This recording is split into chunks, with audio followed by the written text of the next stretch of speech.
मसीह में आप सब बहन भाइयों को सलाम, तमाम दोस्तों को।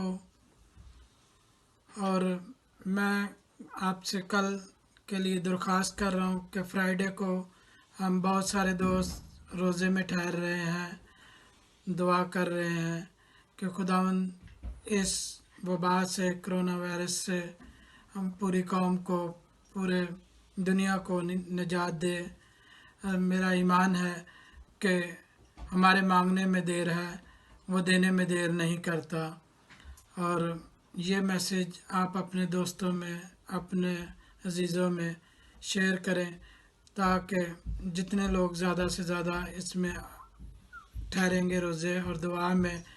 और उम्मीद करता हूँ कि खुदावंद हमारी दुआओं का जवाब देता है और उसके घर से आज तक कोई सवाली खाली हाथ ना लौटा है, बल्कि झोलियाँ भर भर के लेके गए हैं। मेरे इस इल्तिजा और दरख्वास्त को अपने और अपने फैमिली के साथ और दोस्तों में शेयर करें। खुदावंद आपको बरकत दे।